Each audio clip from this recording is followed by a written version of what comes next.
recipe for this week is called Southwestern chicken. It's pretty tasty. These are all the ingredients that you're going to need in order to make it. To start off with, I am going to chop up 4 chicken breasts. First, I'm going to open them up from the package. I'm going to drain all the nastiness that's inside, wash them off, and then I'm going to chop them up pretty finely before I throw them into my Instapot.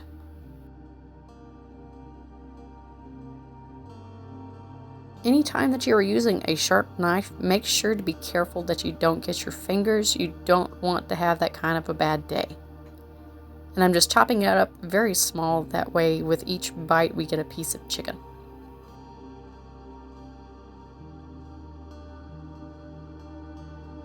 And of course, fatty pieces have got to go to the animals because it's a snackerfice. If we were using cheese, there would definitely be a cheese tax, so we definitely have to pay contribute. Making sure to wash off my cutting board and my hands before moving on to the next step, which is adding a little bit of olive oil to our pan and our onions and a little bit of garlic. I did pre-chop the onions, that way make things a little bit easier.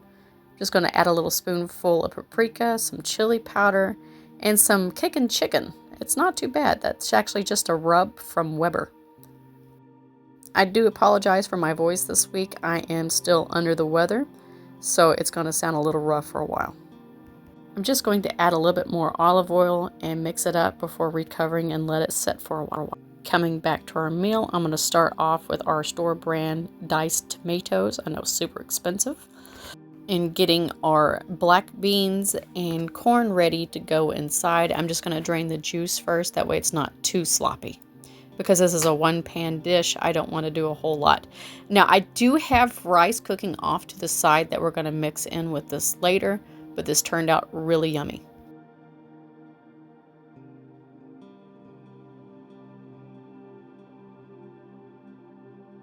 Make sure to flip the meat periodically, that way it cooks evenly. All right, we're going to go ahead and take the cover off. Chicken looks pretty good and well done. Now I'm going to start adding those drained cans that I did earlier.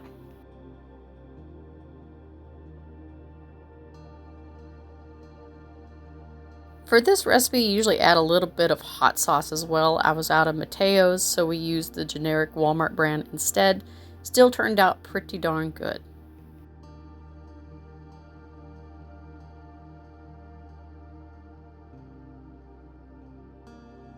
Now that we are nearing the end, I'm going to mix it up pretty good. I did do a little taste test and decided that it was still lacking.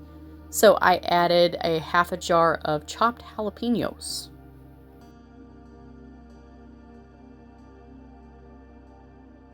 Just any kind of brand will do. You don't have to go super expensive with this. A lot of times I just grabbed some peppers from the garden, but I didn't want to leave this unattended, so I just used what I had.